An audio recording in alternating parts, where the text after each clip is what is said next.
আমরা ইনশাল্লাহ মাননীয় প্রধানমন্ত্রী সেই রূপকল্প বাস্তবায়নের জন্য কাঁধে কাঁধ মিলিয়ে এবং ওনার হাতকে শক্তিশালী করে বাংলাদেশের বিপর্যস্ত লুণ্ঠিত শিক্ষা ব্যবস্থাকে নতুনভাবে গড়ে তুলব। আমরা ইনশাল্লাহ সবাই মিলে বিনির্মাণ করব এমন একটা শিক্ষা ব্যবস্থা যেটি হবে আগামীর বাংলাদেশ গড়বার মূল কারিগর, মূল অগ্রদূত। আজকে যে মন্ত্রণালয়ের প্রতিনিধিত্ব আমরা করছি, প্রাথমিক ও গণশিক্ষা মন্ত্রণালয়, সেটি কিন্তু দেশনেত্রী বেগম খালেদা জিয়ার হাত ধরে শুরু হয়েছিল। আর আমাদের আজকে যিনি প্রধানমন্ত্রী জনাব তারেক রহমান, তার সুদীর্ঘ রাজনীতিতে তিনি বারবার তৃণমূলে ছুটে গিয়েছেন। বারবার তিনি ছুটে গিয়েছেন প্রান্তিক এলাকায় এবং নিশ্চিত করতে চেয়েছেন যেখানে হয়তো ভালো রাস্তা নাই, হয়তো ভালো অবকাঠামো নাই, হয়তো ভালো বিল্ডিং নাই, কিন্তু সেখানে অবশ্যই ভালো শিক্ষক থাকতে হবে, অবশ্যই ভালো শিক্ষার্থী থাকতে হবে, অবশ্যই ভালো কারিকুলাম থাকতে হবে।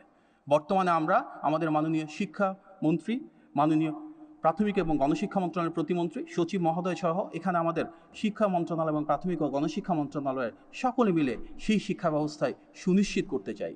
আমরা চাই আগামীর বাংলাদেশের প্রতিনিধিত্ব যারা করবেন, আগামী বাংলাদেশের নেতৃত্ব যারা দেবে, সেই শিক্ষার্থীদের যার যেই সাবজেক্ট পড়তে ভালো লাগে, যার যেই ফিল্ডে ভালো করতে ইচ্ছা হয়, রাষ্ট্রের দিক থেকে, সরকারের দিক থেকে আমরা সর্বোচ্চ সহযোগিতার হাত বাড়িয়ে দেব।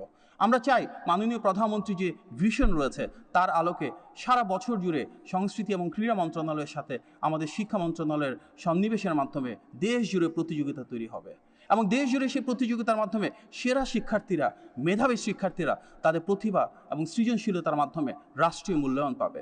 ইতিমধ্যে অত্যন্ত স্বল্প সময়ের ভিতরে আমরা 22 লক্ষ শিক্ষার্থীর অংশগ্রহণে ইতিমধ্যে একটা ফুটবল প্রতিযোগিতার আয়োজন করেছি প্রাথমিক শিক্ষার্থীদেরকে নিয়ে। ইতিমধ্যে মাননীয় প্রধানমন্ত্রী বলেছেন সামনের দিনগুলোতে প্রাইম মিনিস্টার্স ফুটবল গোল্ড কাপের জন্য উনি আমাদেরকে পৃষ্ঠপোষকতা প্রদান করবেন। আমরা এর জন্য কৃতজ্ঞ রয়েছি। আমরা আজকে দেখেছি এখানে 60টি জেলা থেকে সাধারণ শিক্ষার্থীরা যখন বিভিন্ন ধরনের প্রাকৃতিক প্রতিকূলতাকে উপেক্ষা করে ছুটে এসেছে, এই ছোট ছোট শিক্ষার্থীদের মাননীয় প্রধানমন্ত্রীর প্রতি যে আবেগ, যে উচ্ছ্বাস, যে ভালোবাসা, এটি প্রমাণ করে একজন জনগণের নেতা যখন রাষ্ট্র পরিচালনা আসে কিভাবে তিনি দেশের মানুষের ভাগ্যকে বদলে দিতে পারেন। আমরা ইনশাল্লাহ মাননীয় প্রধানমন্ত্রী সেই রূপকল্প বাস্তবায়নের জন্য কাঁধে কাঁধ মিলিয়ে এবং ওনার হাতকে শক্তিশালী করে বাংলাদেশের বিপর্যস্ত লুণ্ঠিত শিক্ষা ব্যবস্থাকে নতুনভাবে গড়ে তুলব।